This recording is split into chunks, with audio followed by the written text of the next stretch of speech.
right, I think we'll go ahead and get started. Good afternoon. Thank you, everybody, for coming after lunch.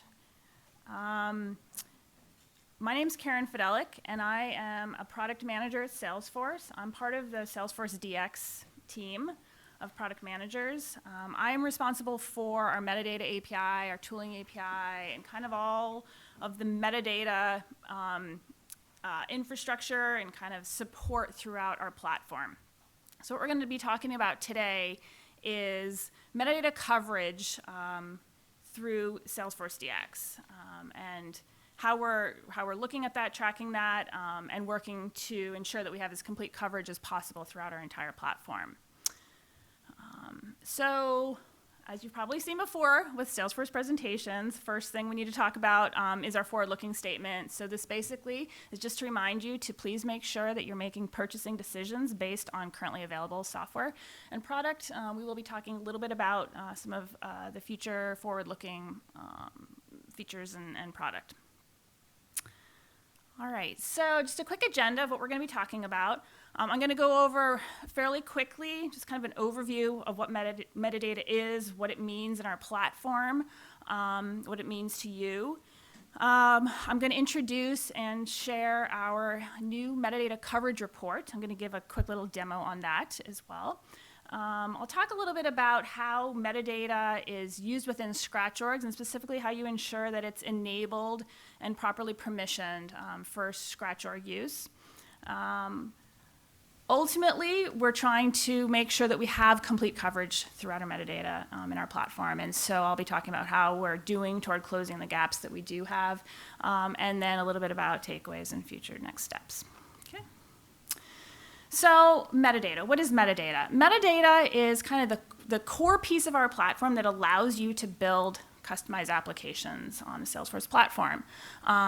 So anything that you're doing within setup to customize and create specific customizations for your own applications, that is ultimately interacting with the metadata in our platform. Metadata sometimes is referred to as the secret sauce of Salesforce, so it's the thing that makes that platform powerful to you as a developer. You as a developer, what's important to you is having a seamless experience, a seamless developer experience, one that allows you to automate your ALM flows. So this layer at the top here is where we talk about things like continuous integration, continuous delivery, basically the development processes that make you as a developer efficient and productive, that provide repeatability within your process, and that just provide an overall kind of good experience for you as a developer. With Salesforce DX, automation is key to us. So, we are really pushing and driving for a fully automated developer process, which means that you can automate continuous integration flows, you can work with source control repository systems, and everything can be scripted and automated. Now, in order to facilitate that type of automation, we have what we call metadata exposure channels that basically are the bridge between that metadata in our platform and that developer experience at the top. So these are the APIs, like the metadata API, tools that we have, like source tracking within Salesforce DX, Scratch orgs today.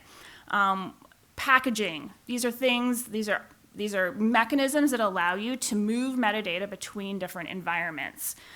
Change sets, which are sort of our historical and legacy mechanism for moving changes between orgs, between sandboxes and production orgs. We have Apex Metadata API, and we have a tooling API. And these are all tools and APIs that allow us to move that metadata across organizations. Now, you may have encountered cases where you may have some metadata that's not supported in one of these exposure channels. So, maybe you've interacted with change sets and discovered that you have a piece of metadata that is not supported in change sets. And so what does that mean? That means that after you've deployed a change set from a sandbox to production, you then have to go in and do manual steps in that production org to replicate those same changes.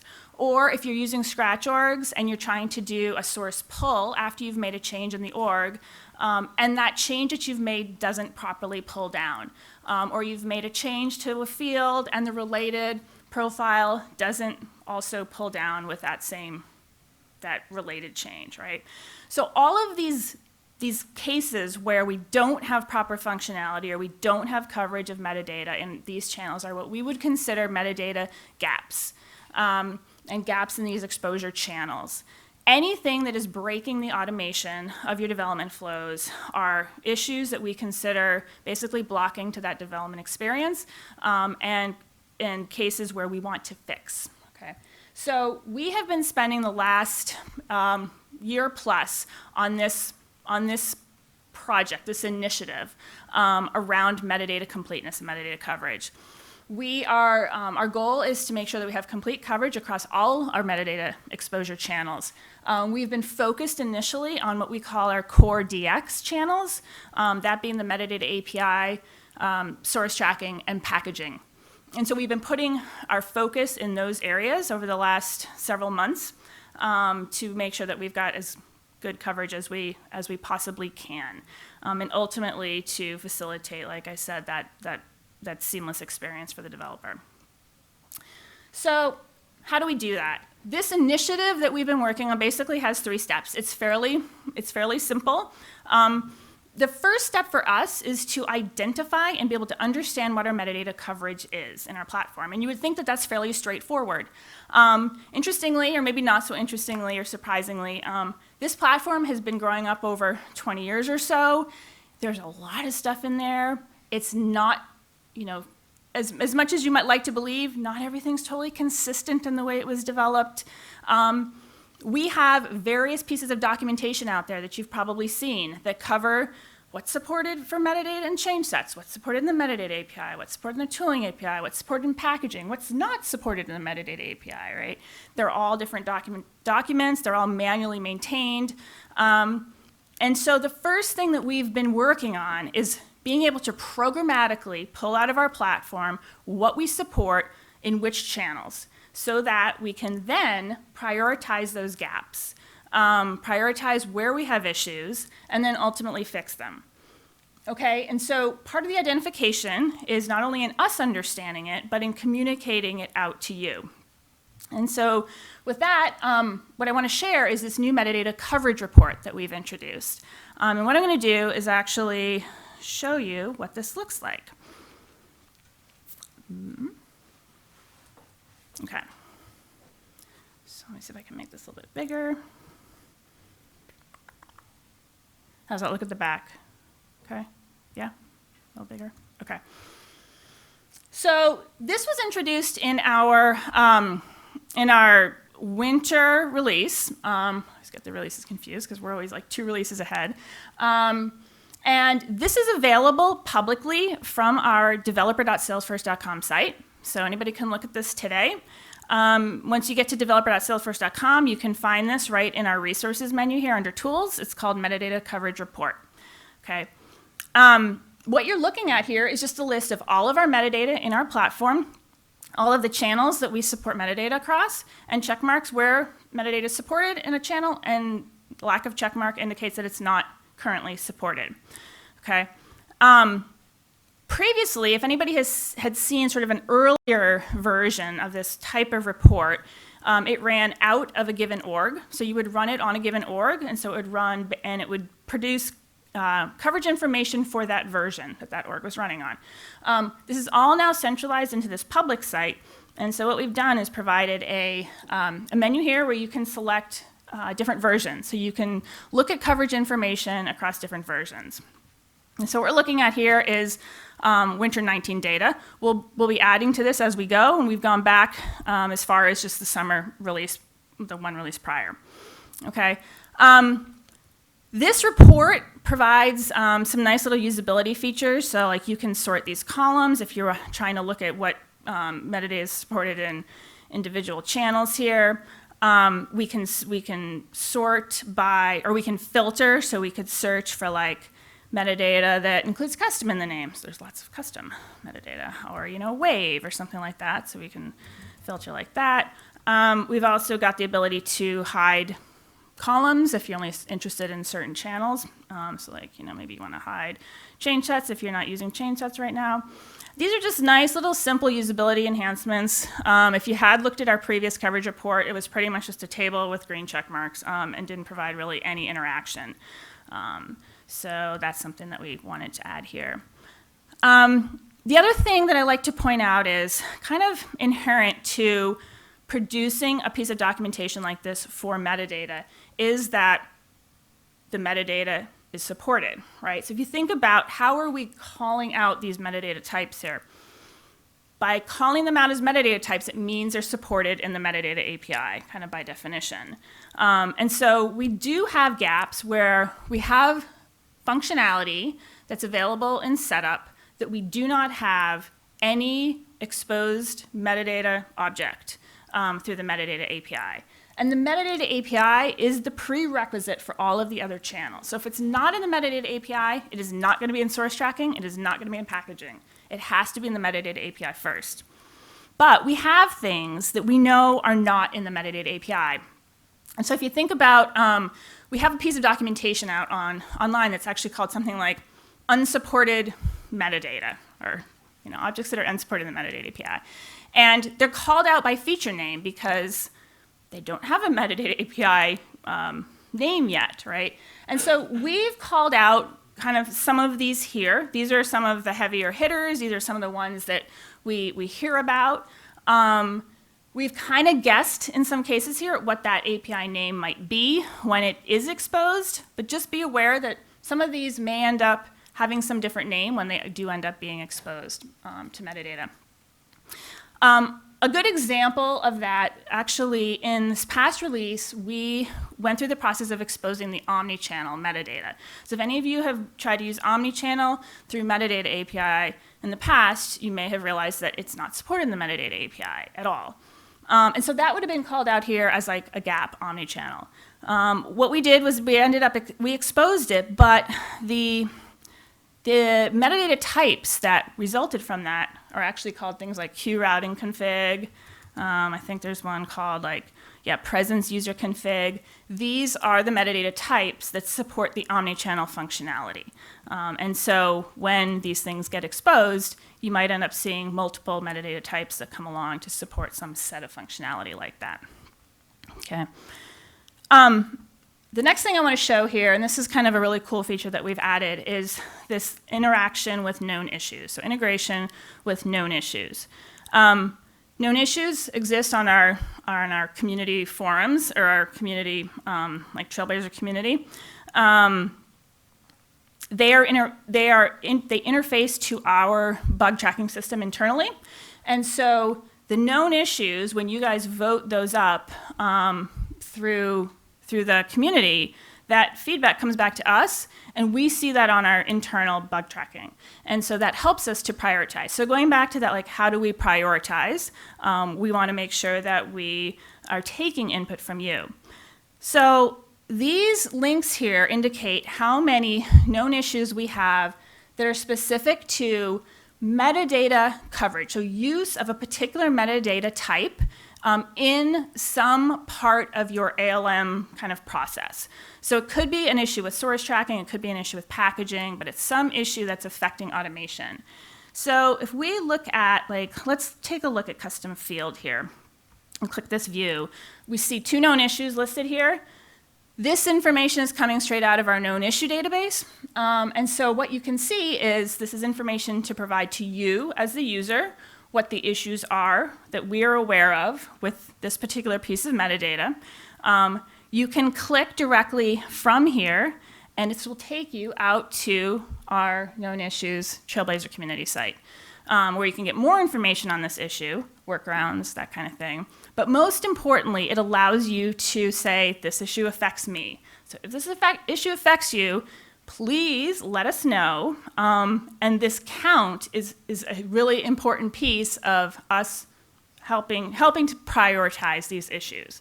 So this is the way for you to provide that input back to us. Okay.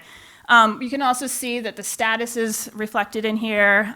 It's kind of hard to see, but just try to make it a little bigger. If it's scheduled, if it's been released, and which version it's been released in. So you can keep track of those things here. Okay. And then what else? So the other thing I want to show is we've also added a nice feature around scratch org creation. So when you use metadata in a scratch org, there may be certain permissions, licenses, preferences that the org that you're using that metadata in is required to have. You may not be able to deploy metadata into an org without some certain permission.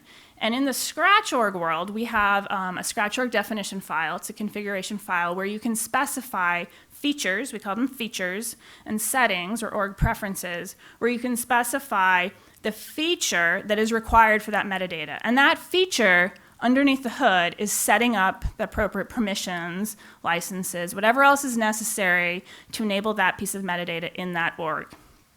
And so that's great, but it's not always clear like what feature you need for a particular piece of metadata. So what we've done is we've added these little sample snippets that have a piece of sample code that gives you the appropriate set of features and settings that are required for this piece of metadata.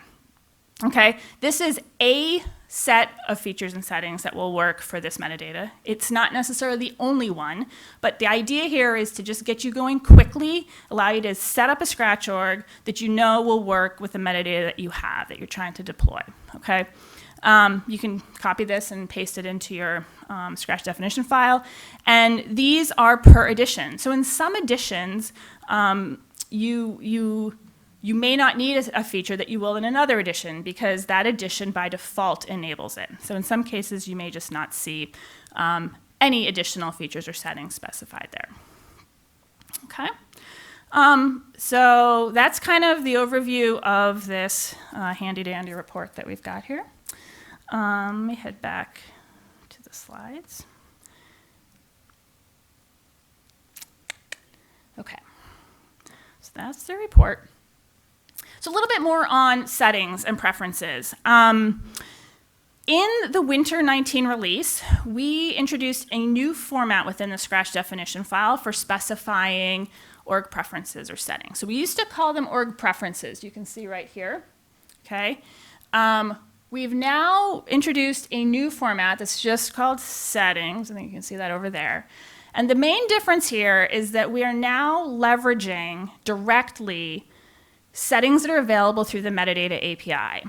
So any setting that's available through the Metadata API, which you can find in the metadata documentation in the settings section, can be used and set via a Scratch definition file in this format. So basically we're just taking these and then we're doing underneath a metadata deploy of that settings XML. So we're kind of doing that all underneath the hood.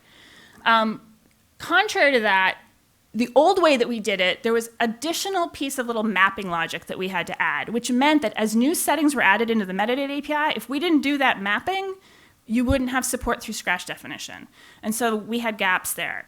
So now, as long as it's in the metadata API, you will have it through Scratch definition files. So something like omnichannel settings, going back to omnichannel, we added that. That's available through the new format, but not available through the old format because we didn't have it previously, and we didn't go back and bring it back. So we're kind of moving forward with this new format, and we're going to get things for free this way. You can use either this format or that format in one Scratch definition file. You cannot mix them. So if you want to take advantage, they'll both work still. But if you want to take advantage of anything new, like omnichannel settings, you have to move over to the new format. And so you have to move all your existing preferences over to the new format. It's not that difficult. It is a manual process today. We're working on a conversion utility to convert them for you to make it a little bit easier. But for right now, it is manual. And again, these just follow directly the format in the metadata API. So that is all documented in our metadata API reference guide. Okay. So this is a big project for us. I mentioned, like, we are, in fact, really putting a lot of effort onto this whole notion of metadata completeness. I know this is something that we've been talking about for a while. I'm fairly new. I've been here for less than 2 years, but coming in, I've heard plenty of people internally say, oh, we've been talking about this forever. Oh, you know, what's new now? And what's new now is we have teams dedicated to this effort, so we are in fact making progress. And I'm not here to say that it's solved right now, but I'm here to say that we are making good progress, and we are continuing to make progress. And the goal is to have complete coverage. And so part of that comes from, you know, feedback from everybody here in the community to help us like make sure we really know where the gaps are. We're doing what we can to proactively identify those, but we do need input from the field as well. But this is just to kind of give some numbers around the results that we've had. So one of the key kind of parts of our solution here is to make sure that as new metadata comes into our system, so as new features come along, we have some new, you know, new Einstein capability that's coming along, to make sure that the team within Salesforce that's building that Einstein functionality make sure that all that customization is supported out of the gate through Metadata API. And in the past, it's been like there's things they have to do, and it's not always straightforward. So we are trying really hard to make it as seamless as possible internally for internal teams to make sure that their metadata is just automatically supported. And so our goal is that all new metadata that comes into this, or all new features and like little m metadata that comes into our system is supported out of the gate in at least the core DX channels, those 3 again. And so in winter, 100% of the new ones that we had were in fact supported through those 3 channels. So that was a sign that we were moving in the right direction. 37 metadata types have moved from, in summer, we had this thing called expanded source tracking, where through a preference, you could turn on additional metadata to work with source tracking. Maybe. It was metadata types that we weren't entirely sure about, whether they were going to work in source tracking, or there was some issues with them. But we have, in winter, we've moved all of those into fully supported for source tracking. So they've been validated, and they are now considered fully supported. And we no longer have that expanded source tracking thing at all. We don't need it. So everything's either supported or it's not. Okay. We fixed over, and these numbers are actually, as we went into the winter, as we just kind of finished winter, these numbers are probably higher now. But over 100 issues affecting metadata have been resolved, and over 500, so we have fixed issues that have more than 500 hits from the KI, from the known issue perspective. So these are real issues that are affecting real people like you that we've been working to resolve. And I will just say that, again, this data is all reflective of winter. We're just finishing up, like, this week, our spring release, and these numbers, I'm really excited to go look at them because I think they're all going to, like, just jump up again. So I think we're really moving in the right direction. Okay, so a little bit forward-looking. That coverage report, it has information. It's a little bit interactive. We added a cool scratch.org definition file and known issue integration that we saw. But we do have some other plans for that, as well as the number one goal for us is gap closure. So that chart, we want to make sure it's all green, like where appropriate. There may be cases where it just doesn't make sense, but we want that to be intentional. But our goal is to have full support. We want to add like integration to our metadata API documentation from within that report. That report should become kind of the centerpiece of our metadata documentation. So we've included now in there all of our channel support for all of our various channels. It's sort of the natural next step to provide direct links into our metadata API detailed documentation directly from there. So that becomes our centralized metadata source of information. We want to make sure we have all the channels supported. Tooling API is not yet covered in that report, but we plan to add that one. Dependency API is another one. If you've all heard about the Dependency API pilot, that's another one that we want to add into this report to show where it's supported and where it's not. And then I showed like the ability to filter the list and create a scratch definition file for one particular piece of metadata. But if you have a pile of metadata, you can probably extrapolate and understand that now you're going to have to look at that scratch stuff file for all of the metadata and kind of piece it together yourself. One of the things we like to do is take either a package or a project file or a package XML file, use that as an input, and just spit out for you what your scratch stuff needs to look like and what your coverage exposure looks like across all of that metadata. And then finally, key takeaways here. So we understand, as I hope all of you understand, that metadata coverage is key to a good and successful developer experience. And so given the push that we're putting on Salesforce DX, we understand internally that this needs real effort. We are putting serious effort into this. This coverage report, I hope you all take a look at it and use it to help you through this process. And please provide us the input that we need to help close those gaps and prioritize that using the known issue links, using the trailblazer communities, contacting me directly. However it works for you, please provide that information back to us. And then just finally, next steps. So again, take a look at the report. If you haven't yet, vote up those issues. If you find any issues that aren't listed, please feel free to, like I said, either contact me or file a case so that we can make sure we're tracking them.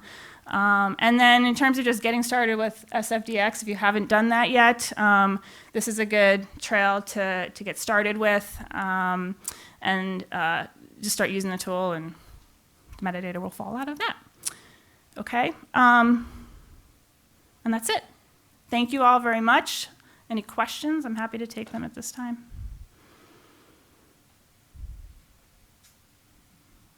Tell a little bit more about source tracking. What are the specifics of this column? So the question is a little bit more about source tracking. So like, what is it and how does it work? Sure. So right now, with Scratch orgs, we have the ability to track changes between your local environment and the Scratch org that you're developing in. So when, for instance, you create a Scratch org, the first thing that you're going to do, typically probably, is a source push, which pushes source that you have locally that you've taken maybe out of source control, and you push that into your Scratch org.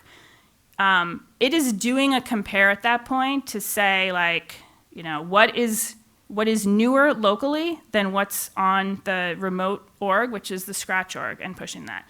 Now, when you go into the Scratch org and say you go and you add a new custom field in that Scratch org, then you'll do a source pull in the command line, and it will pull down the metadata that's changed. So it'll pull down the metadata for that custom field.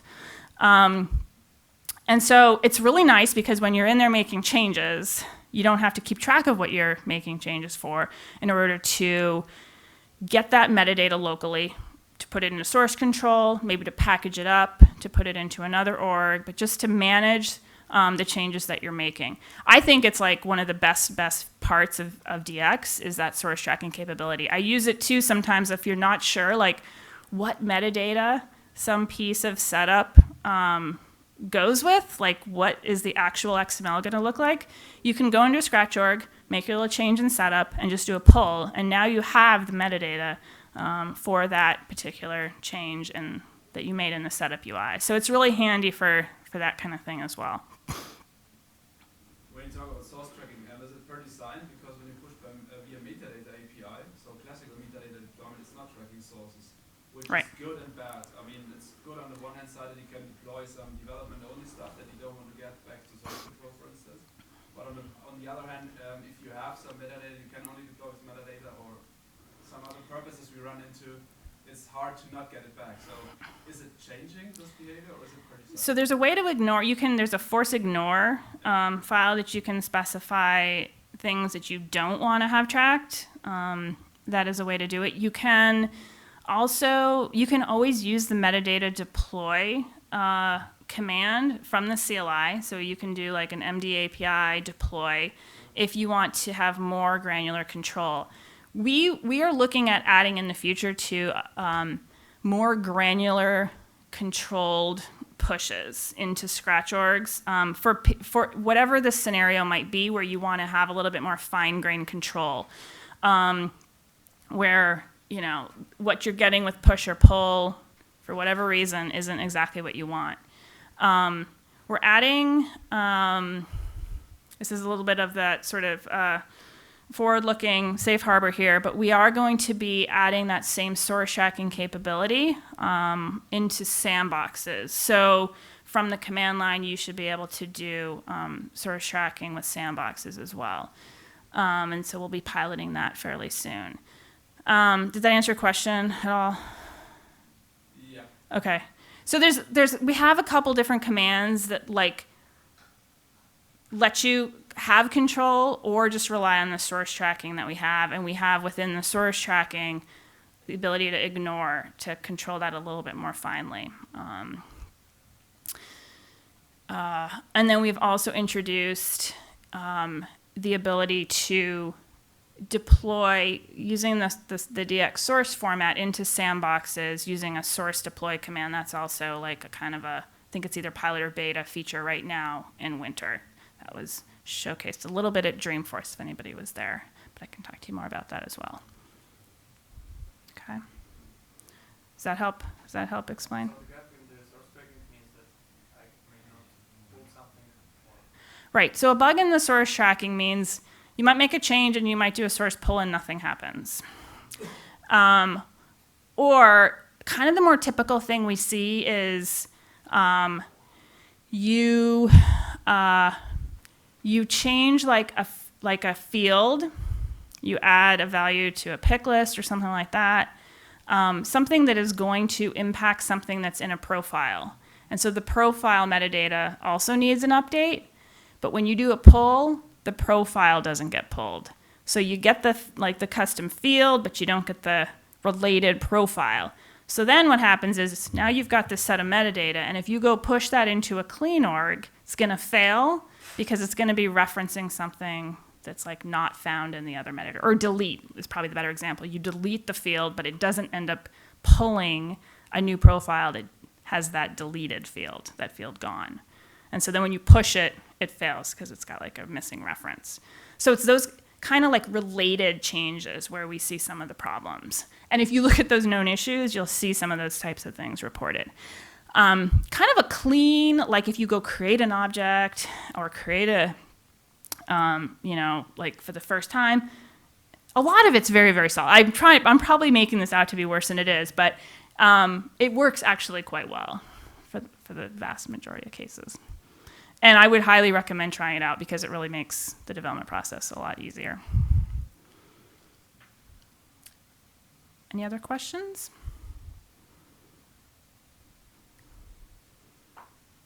Okay. Thank you all.